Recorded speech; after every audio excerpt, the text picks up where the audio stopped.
Hey there, this is Therese Skelly, and I am so excited that you are going to be listening to an episode of the Fiercely Brilliant podcast. Do you like those two words? Fiercely Brilliant. My hypothesis is that you are here for a reason. We all are. Our souls have led us on journeys that have very often taken some twists and turns, and sometimes it's not pretty. Sometimes there's struggle and there's loss and there's challenge, and in the middle of that, there's always a way out. And it's those times that often lead us into our great life and work. So you're going to hear stories in these episodes of myself and other beautiful people that share the journey. They share how they got to the place where they're standing, working in their brilliance, and being the powerful leaders that they are. So stay tuned and enjoy this episode.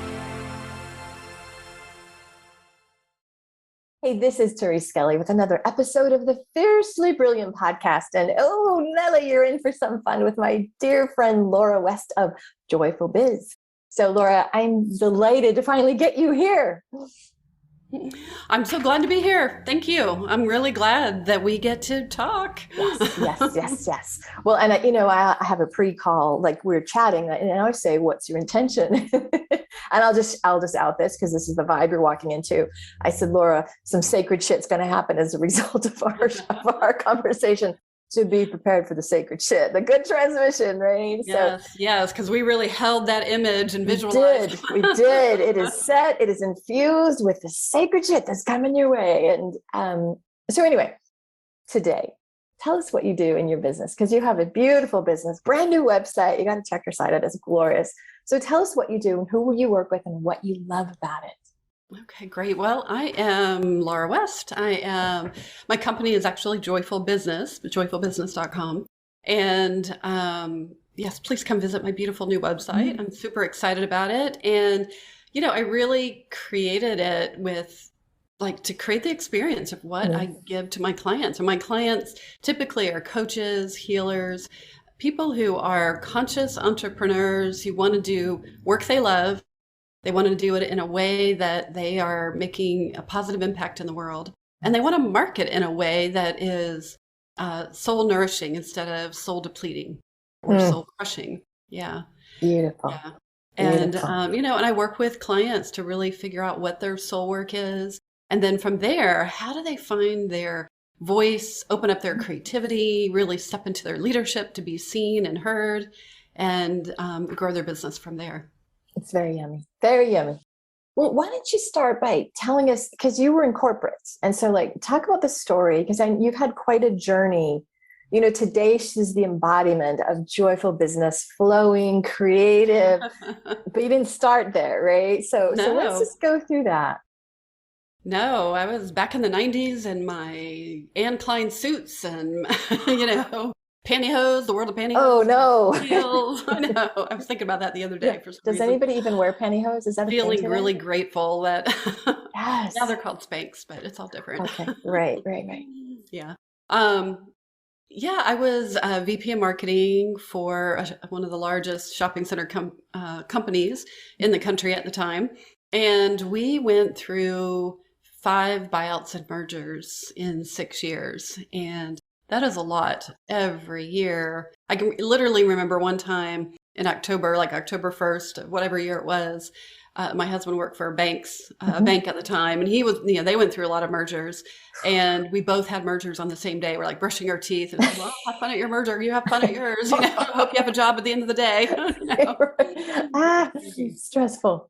Very stressful. So it was just this really incubator of stress after stress. Yeah. And this don't make any rash decisions, don't make any big investments because we're going to get bought soon. And then when you get bought and merged, they're like, oh, well, we bought the people. So what have you done for me lately? And you're like, they told me not to do anything. You're like, oh, God. And so, oh my gosh, it was so stressful. I had people around me. This one woman, her teeth became loose because she was so stressed. People would just disappear for hours and hours, never knowing. It's the opposite of joy, right? It's the exact opposite of joy. Oh my God. Exactly. Keep going. And so it really got me thinking. And then eventually I hired a career coach to help me figure out what I wanted to do and negotiate, a work at home day, which was a really big deal back then. with my current company. And then I realized, oh, I want to do what she's doing. I'm a natural coach and I wanted to go all in and start my own business with that. Um, when I started my own business, I had this thing in the back of my mind of like, you know what, it has to matter that you feel good at work, since I had gone through this Wow. Yeah. incubator of Yeah. everybody's so stressed out and whacked out and not able to could see how they, I was burnt out. I wasn't Hmm. able to access my passion. People Hmm. around me were lackluster, and Mm. having trouble with that. And so I kind of got a real dose of, what happens when you don't have that joy, Right. which I never really thought about too much. And then when I started my own business, I was like, joy has to matter. Like it just seemed like common sense. And then I started investigating, and a friend of mine sent me an article by, I always remember this, by Barbara Fredrickson. She had created an article. She was one of the leaders and founders of positive psychology. Mm. And she has a book out at the time called Positivity. And she did studies at work, with people who were happy at work. Uh-huh. What happened? And it's exactly what you would think, but yet somehow we forget it, right? Because we're told we're supposed to struggle. So people who are happier at work, including our own businesses, they're more confident, right? You feel, when you feel good, you got that little bounce. You do better. Right. Sure. Yeah, exactly. You feel good, you do good. And so people are, to me, it's like when you feel good, you come to work and you'll write that email, right? You'll write the hard email, you'll write the copy, you'll do your sales page, you'll pick up the phone. So people are more confident, they're more creative, so they come up with more ideas. Mm-hmm. They're more innovative, so they're more willing to take risk, and share that idea. And they're more loyal. That means like they love their work environment, they're going to stick to it. Like to me, those are priceless things that we need as an entrepreneur in our businesses. Though I've been in the industry 20 years, you've been long as well. Mm-hmm. Back when I entered, nobody was talking about joy in business, though. It was hardcore. There was no feminine energy, no intuition, no spirit, divine, goddess. It was, how are we making money? And we did it like the men, right? It was just go, go, go, go, go. Those were the role models. Those were the gurus that were around. And so here you have this background of suffering and understanding what the stress and the almost dehumanization does to an employee and a person. And so then you find wait, it has to be filled with joy. You find research validating that. So how did you walk into an industry that's like, who are you, crazy woman? What are you talking about? You got to make money. So talk about that, because that's a huge, huge one. Yeah, it really was huge because I was coming into coaching, and in particular online coaching. And so online coaching was totally dominated, as you said, by kind of the men in the basement who had, and I can remember one man is like, you develop a program, you send them a binder, the biggest binder you can find, and we've all bought those big binders, right? Exactly. I bought lots of them for thousands of dollars. Yeah. However, when I created my first product, it was called the Joyful Business Guide. Remember. And it was beautiful. It was beautiful. All sorts of fun colors. Yeah. All my, favorite colors, my reds, the pinks, the yellows, the golds. Mm-hmm. It was creative. It was based on mind maps. It had a joy candle inside. Mm-hmm. Like people opened it, and it was an experience to open. Exactly. It was so now there's more of that, we have Etsy, we have all the things, we have people doing this stuff. Laura was an innovator. She stood out so much. But was there ever a part of you, it's like your soul knew, no, the way is joy, the way is creativity and passion. But was there ever the little voice that was just like, but is this really going to sell? How did you navigate that? Yeah. Because here's the thing, Laura, you're a beautiful demonstration of people fully expressed. Mm-hmm. And it's hard to be fully expressed, especially in a market or with people that are saying, what? You're giving them a candle? Give them another webinar. Get in with a bunch of paper and right. And so how did you navigate that? Like you really were a unicorn way back then. How did you navigate being so different and staying true to what you knew? Well, it's a journey, right? And it's not a straight path.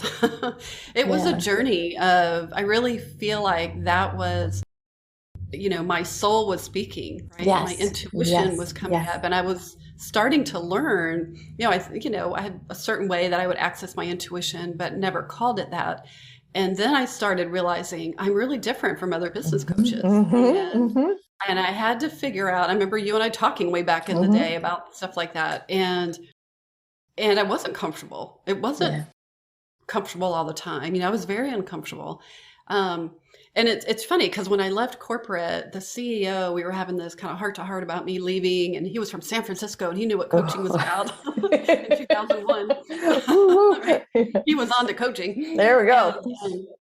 And he said something. He said, you're so strategic and you're so smart.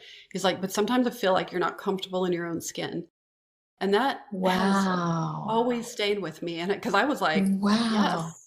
I felt. Had you not known that before? Like, was that kind of eye opening for you? It was eye opening in that I'd never had somebody name it. I always felt like I had this secret of like, okay, all these people are at the department head meeting and they all know what they're doing, and somehow I feel different.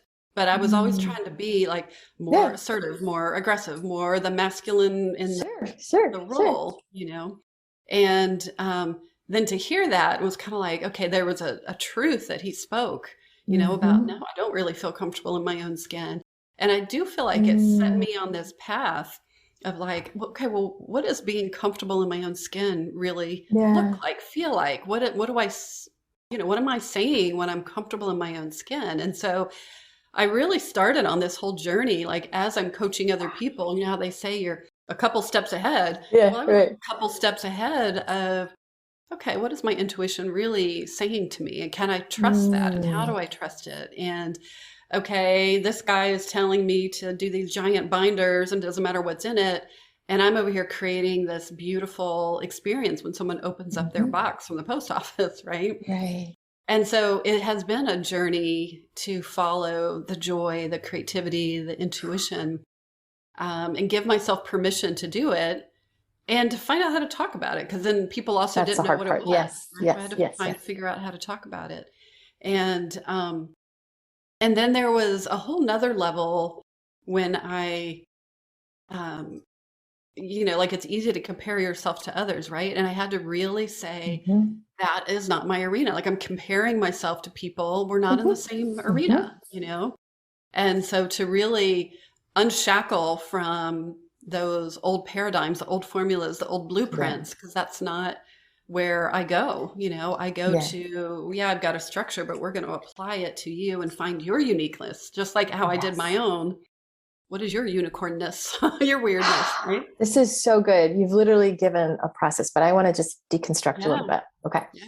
So if a person's listening and they go, I'm not comfortable in my own skin. Wait, what? So let's maybe talk about what are some signs. And I know it's individual, right? But how would you know? Because, I use the term divine discontent. Like you're like, So let's just talk about a few ways that they could be going, oh my gosh, yeah. Because what we do is we just go through like, oh, got to make the bacon, right? And so it takes awareness to understand, and what a blessing that man gave to you of showing you a mirror so you could then shift out of it. So what do you think some signs are? Yeah, well, I think there's some different signs. There's some signs that are like, I have this inner rebel that doesn't always show, like I love that part of you. Yeah. My high school yearbook is like, she's so sweet. She's so nice. You're like, cute, yeah, right. All that stuff. Right. But there's this inner rebel. Right. And so looking at where is and some people are more overt with their rebel, and some people are, more, I have, like I'm the one in the black wool coat, but then when the wind blows, you see the leopard skin inside, like that. Yes. And so listening to my inner rebel, like, what did she want to say? Where did she, like somebody would be on the stage, the guru on the stage talking about whatever. And I'm over here like, no. Like an inner, like, no, I think about it a different way. And so really giving yourself permission, like where you feel the inner rebel, where you feel when you get irritated. Irritation is such a great It's a clue. Yeah, it's a clue that like something's here. Yeah. Something is here, just like the sand, that's the grit in the oyster that produces the pearl, is like that grit is there for a reason. And so paying attention to that grit for a long time, every time somebody would say the word hustle, like my body would twitch, you know? That is not our word on that show, No, right? Yes, yes, yes. no, it is not. Yeah. And so, but it was at the time, it was, That was a predominant theme. yeah, it was a predominant thing, and it was a cool thing, and everybody's Yeah. talking about hustle this and hustle that, and, side hustle, all these things. And I'm like, I want a business that is successful where I don't have to hustle, Yes, and so yes. being able to give voice. And so to me, you need a lot of permission slips, Yeah. a lot of permission slips Yeah. to unravel if you're not comfortable in your own skin. All right, what is underneath that, and give yourself some time to find your voice, whether it's working with a coach, whether it's speaking it or writing it or drawing it or whatever it is. That's awesome. And here's the thing. Your brain's going to tell you you're crazy, and it's going to point out all the scary things that are going to happen if you do. And you don't have to have the next thing fully formed. Did you hear what Laura said? She said, I went to a career coach to explore. She didn't have a contract. She didn't have a locked in 10K a month. She's like, I'm a little discontent. I want to explore. And that's all you have to do. You just have to say yes to exploration, right? Because I think the minds that I work on, the gremlins, they're going to stop us because it's how crazy to jump away. And so. Yeah, I call it your inner protector is what I call it. Yes. So we have our different names, and it's that inner protector that was like, no, don't leave corporate and the benefits and the salary, where the inner protector is like, you should be like those other business coaches. You would make more money. You would do better. But instead, it's like going in and developing a relationship with that inner protector that says, or the negative ego or the gremlin. And that's like, what are you protecting me from? What is it that you really want from me? And to really, I do a lot of dialoguing with that with my client, different parts, and to really see what's under there that needs some attention. It needs, that's what was going on with being uncomfortable in my own skin. That's the way. I wanted to be expressed, right? Right. Expressed. They say the only way around is through. And you know what? I love your story, because I always say that, having a business, being your own business owner, and especially selling you as we're not selling insurance for Aetna or whatever. We are the product. We're what's up for sale. And when that happens, it's like, oh, hell, like all the stuff, all the, who am I? Can I do it? All the limiting beliefs, all the things come in. I mean, that visible to. Exactly. Yeah. Or to be that different to. Yes. Yeah. Yes. And so for me, business ownership is literally like the greatest personal growth work in the world. And your story demonstrates, like, it's not just, oh, I'm going to start selling this. It really is, who do I have to become? Who do I have to, like, if I commit that joy is going to be a part of this, I had to be about joy. So was there ever a time, Laura, like say in the last 10 years or whatever, so you got over the hump, now you're known as this joyful businesswoman. Was there ever a time you're like, well, shit, I designed it, but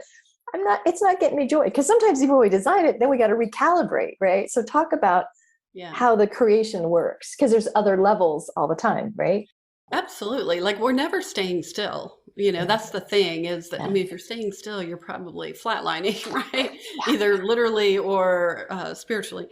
And so to me, there's always, like, you're always growing. And so you're growing into another level of your business, another level of success. And so you've got to keep expanding that vision and that image of yourself to, oh, now I'm a woman who does this, now I'm a woman who is a stand for joyful business, even when other people aren't talking about it. And my banker husband and his friends are like, joy in business. Just not confused. How cute that is, you and your little thing, right? Like, they would dismiss that.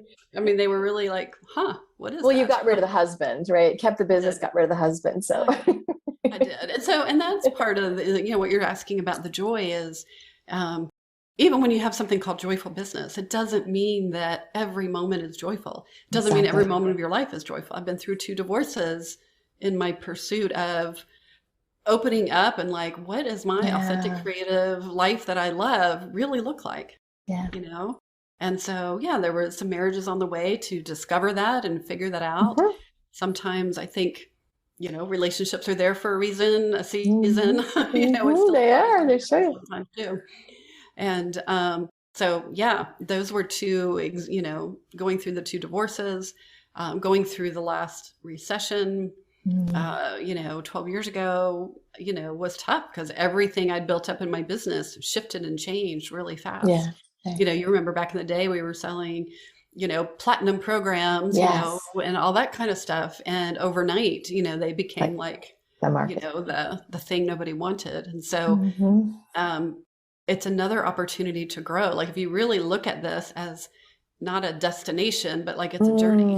Beautiful. You're Beautiful. always on this journey of growing and growing. And that means growing with the economy. That means growing when COVID comes, unexpected things like that, or growing when things happen in your life. Okay, well, how do I dance with it now? Yeah.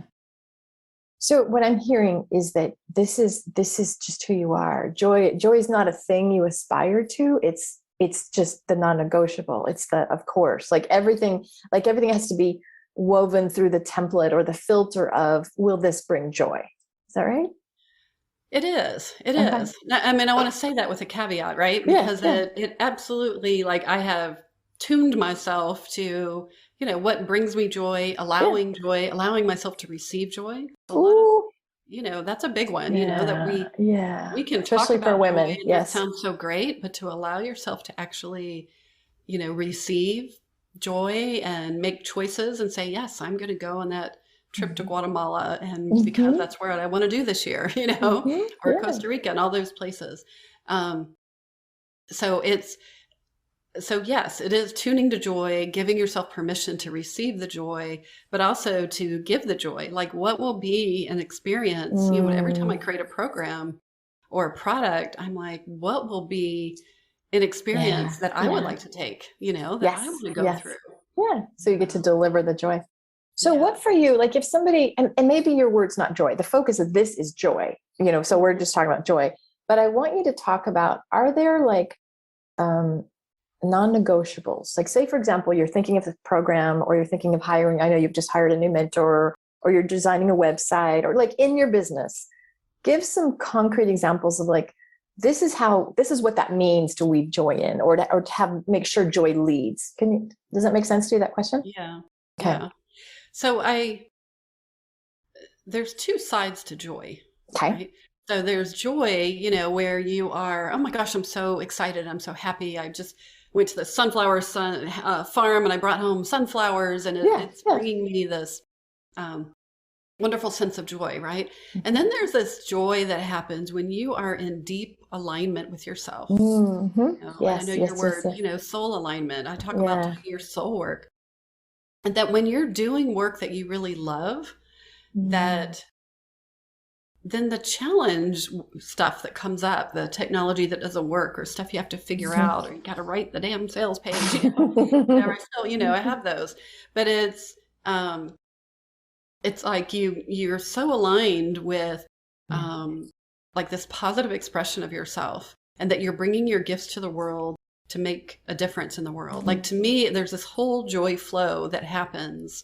It's not just, oh, does this make me happy and I want to do this? And right. It's not seeking experiences, right? Yeah. Yeah. It's not like that. And it's not putting a happy face on things that suck, because sometimes I was just I'm going to a concert tonight and I was just listening to Michael Franti, and he has a song called It's Awesome, It Sucks, It's Awesome, Then Awesome Again. It's like, that's it. That's right. And it can be like that, right? And to me, the joy is the bouncing back, bouncing back and the through line that runs through everything. And it's a choice every day, Exactly. It's, and some days are harder than others. Some days I wake up and I've got a sinus headache and it's like, okay, my, level of joy might be different than it is when I'm fully expanded and expressed.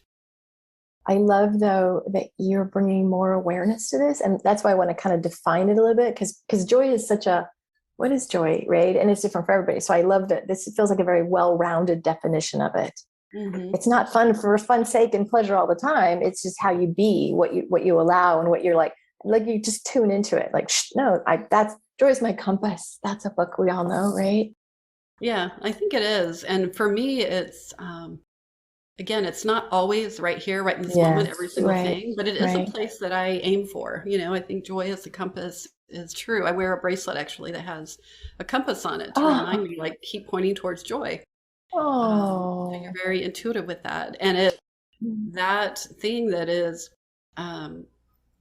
so when I'm creating the website, it's like, all right, I want to create this really aligned expression that people feel like they're being held, that they're being heard, that it's warm. And to me, that's alignment of knowing myself and knowing my work and holding that vision for the people that I work with, like website designers and support people and things like that. Beautiful. That it gets expressed out in the world. It's not just Laura over there doing her thing in the corner. Doing a little thing with her colored pens, right? Right. So if somebody is like, oh my God, I never thought of this, because joy feels like a fluffy, getting money, helping people, boom, boom, boom. Those are the serious pursuits, right? We have to be in this marketing world. And yet for you and I, joy is part of our operating system. It's the ground, the foundation. There's no work without, so for us, that we already do this. But if somebody's kind of like, this is a titillating idea, but how do I start? Because you gave some, but give me 3 tips so people listening can go, I'll do it. That you just made it easier. Thank you. Right. So I think the first step is always when you're wanting to make a shift and is to get really curious and treat it like an experiment. Okay. Like an experiment. So for 30 days, what if every day you wrote down 3 things that brought you joy? So I call these joy flow sightings. Nice. And it's a little bit different than gratitude, similar but different. But it's like 3 things that brought you joy so that you can start, raising the awareness of what actually brings you joy. Having multicolored sticky notes, right by my computer brings me joy. That may not bring somebody else joy, right? Sitting down and having a great place to do Zoom and with great lighting, that brings me joy, right? Because there's an ease and a flow. That's on my joy flow list, but just practicing, building up that muscle of noticing when there's joy in your life, when there's not joy in your life, what brings you joy, so that you can cultivate more of it. Because I think so often it's really easy to let the world dictate, no, you're supposed to be at this level. You can't have more emotion. You can't get too happy, like somebody's going to pull the rug out from you. And so you've got to actually allow yourself to practice that.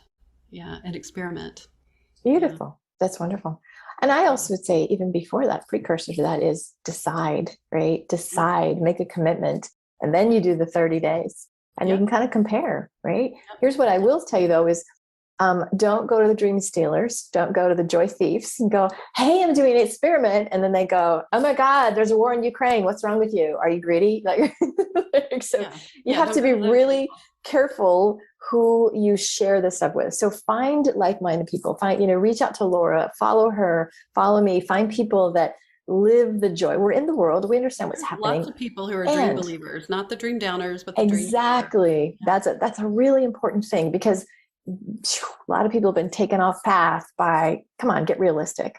Bullshit. No, get full of joy. In alignment with that, I also, another experiment that is similar to that is looking for signs of abundance, because it's so often, like you said, you turn on the news and it's like everything raining, negativity and downers. And, I feel like, that word doom scrolling on our phone it's just so prevalent, and it's just so easy. Like, oh yeah, somebody else killed. Oh yeah. It's hypnotic. You just get in you don't even realize you're just being like sucked right into this negative vortex. Right. And so I do feel like we have to, as you said, choose. And it's like, once you choose, then you still have to build up the muscle. Like you can choose to work out and become healthy, and then you got to build up the muscle. So building up the muscle of looking for signs of abundance. I love to be in a cafe and overhear people talking. They're like, I just got a new client. And I'm like, yes, right. Signs of abundance, Me too. Yeah. Whenever I live in Scottsdale, and, people are like, oh my God, there's a 40-minute wait for the restaurant. And I'm like, yes, people are spending money. Everybody's having fun. So instead of being a downer, I'm like, there you go. Good. Flow. That's perfect. We would have fun together. We will. We must do this. Where can people follow you? And do you have any free gifts that you want to share with them? Sure. You can come to joyfulbusiness.com and scroll down the bottom of the page, or go to the Start Here page, and you'll see my Activating Your Abundance free gift, which is a visualization about getting into the universal abundance current. So that'll help you cultivate that mindset. And then a 7-day journal where you can journal and dialogue and co-create with the universe. That's magnificent. You have been such a delight. I love this conversation. And I'm going to ask the listeners right now, think of 2 people that need this reminder. They need, maybe they're like Laura was in the corporate space. Maybe they've gone through, or they're in difficult relationships. Maybe they're stalled in their business or their job. Wouldn't it be lovely to have them hear the reminder that you can choose joy, you can be joy, you can express and experience joy wherever you are. And so send this episode to a couple of your friends because we need to share this. All right, Miss Laura, my dear friend, this was absolutely delightful. Thank you so much for your contribution. You made a big difference today. Thank you. Peace and blessings, everybody. Bye now.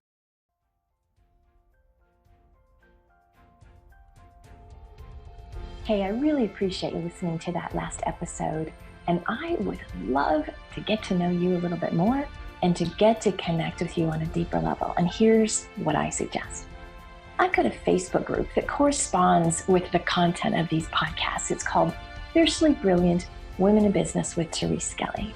So if you just search Facebook, Fiercely Brilliant with Therese Skelly, you'll find the group. It's a really nice group. It's a small group, and I'm super active in it. Each week, we have a lot of supportive conversations. I share a lot of resources. I do a lot of coaching on the spot, and I would love to have you join me there. So if you like the vibe of this podcast and you want to hang out with a pretty darn cool community of women, join us at Fiercely Brilliant on Facebook with Therese Skelly. Alrighty, peace and blessings, and I hope to see you in the group. Bye now.